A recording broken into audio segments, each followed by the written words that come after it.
Good morning. তো আজকে আমরা বেসিক্যালি জানবো যে আমরা কিভাবে শ্রীরাম ফাইন্যান্সে ফিক্সড ডিপোজিট করাবো। আমরা যারা শ্রীরাম লাইফে কাজ করি তারা fixed deposit, FD, RD, MIS সব কিছুই করাতে পারি এবং তার জন্য আমরা এখানে কমিশনও পাই। তো আজকে জানবো যে কিভাবে আমরা ক্যালকুলেশন করব, কত টাকার এগেনস্টে কত টাকা কাস্টমার পাবে সেটা কিভাবে ক্যালকুলেশন করব। তো সর্বপ্রথম আমরা কি করব, আমাদের ক্রম ব্রাউজারটা ওপেন করব। ওপেন করার পর সার্চ অর টাইপ ইউআরএলে আমরা গিয়ে লিখব Shriram, SHRIRAM, Shriram Finance FD calculator. দেখুন এখানে লেখা উঠে গেছে, আমি এটার উপরে ক্লিক করছি। আপনারা লিখবেন শ্রীরাম ফাইন্যান্স এফডি ক্যালকুলেটর, দেন ফিক্সড ডিপোজিট ক্যালকুলেটরে গিয়ে ক্লিক করবেন। প্রথমের দিকে নাম, ফোন নম্বর, মোবাইল নম্বর, ইমেল আইডি এইসব চাইবে, এগুলোর দিকে তাকাবেন না, একদম নিচের দিকে নামবেন।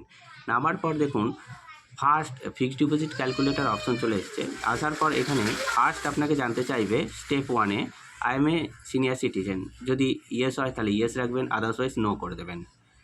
স্টেপ 2-তে জানতে চাইবে আই এম এ ওম্যান, যদি কেউ মহিলা হয় তাহলে ইয়েস রাখবেন, আদারওয়াইজ নো করে দেবেন।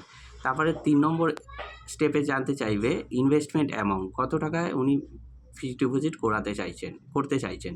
তো আমি বেসিক্যালি যে কাস্টমারটা ক্যালকুলেট করব সেটা হচ্ছে 1 লাখ টাকার। এবারে হচ্ছে টেনিয়র মানে হচ্ছে কত দিনের জন্য উনি করাতে চাইছেন। কেউ 1 বছরও করতে পারে, 15 মাসে করতে পারে, 18 মাসও, 24 মাস, 30 মাস, 36 মাস, 42 মাস, 50 মাস, 60 মাস।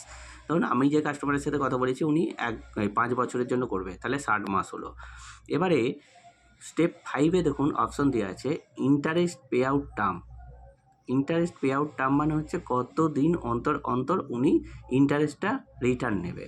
সো সেক্ষেত্রে অপশন আছে যেটা ইয়ারলি, বছরে বছরে রিটার্ন নেওয়া যায়, অন ম্যাচুরিটি একদম শেষে গিয়ে ম্যাচুরিটিতে রিটার্ন নেওয়া যায়, আরেকটা কি আছে মান্থলিতেও রিটার্ন নেওয়া যায়, কোয়ার্টারলিতেও নেওয়া যায়, হাফ ইয়ারলিতেও নেওয়া যায়। তো আমি যে সঙ্গে কথা বলেছি উনি বলেছেন একদম ম্যাচুরিটিতে রিটার্ন নেবে, তো আমি অন্য জন্য অন ম্যাচুরিটি করে দিয়েছি। করার পর দেখুন নিচের দিকে অটোমেটিক ক্যালকুলেশন হয়েছে ইনভেস্টমেন্ট সামারি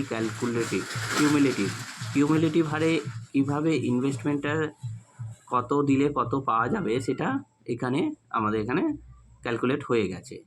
দেখুন রেট অফ ইন্টারেস্ট, তাহলে 1 লাখ টাকায় যদি কেউ 60 বছরের জন্য রাখে তাহলে ব্যাঙ্কিং রেট অফ ইন্টারেস্ট হচ্ছে 8.47, যেটা ব্যাংকের থেকে অনেকটাই বেশি। এবং এফেক্টেড ইয়ার 10.50%। মানে আমরা যদি সেটাকে ক্যালকুলেট করি আমাদের ব্যাংকিং হিসাবে, সেক্ষেত্রে 10 টাকা 50 পয়সা রেট অফ ইন্টারেস্ট আমরা পেয়ে যাচ্ছি।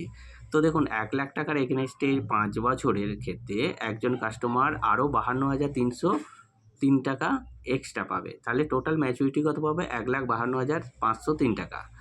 এইবারে মজার বিষয় একটুখানি আমি উপরের দিকে গিয়ে যদি সিনিয়র সিটিজেনে ইয়েস করে দিই তাহলে দেখুন কতটা ম্যাচুরিটি বেড়ে যাচ্ছে।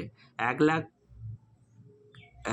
লাখের এগেনস্টে হয়ে গেল 56,336 টাকা, মানে 1,56,336 টাকা। এবারে যদি আমি সিনিয়র সিটিজেন এবং ওম্যান দুটোতেই ক্লিক করি তাহলে দেখুন ইন্টারেস্টটা আরও বেড়ে গেল, 56 জায়গায় 57,113 টাকা হয়ে গেল।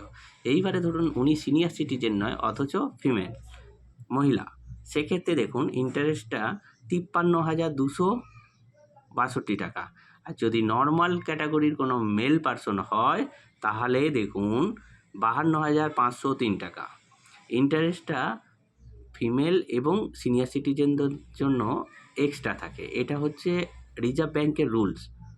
সিনিয়র সিটিজেন এবং ওমেনদের জন্য এক্সট্রা ফেসিলিটি দেওয়া হয়। তাহলে আপনারা আশা করছি বুঝতে পেরেছেন যে কীভাবে আমরা ফিক্সড ডিপোজিটের ক্যালকুলেশন করব এবং কাস্টমারকে বলবো বা বোঝাবো। তো এই ফিক্সড ডিপোজিটের ওপর 1.2% আমরা যারা শ্রীরাম লাইফ ইন্স্যুরেন্স পলিসি করাতে পারি, মানে যারা আমরা অ্যাজ এ এমপ্লয়ি হিসেবে কাজ করছি শ্রীরাম লাইফে, তারা কিন্তু fixed deposit, MIS, FD, RD সবই করাতে পারি।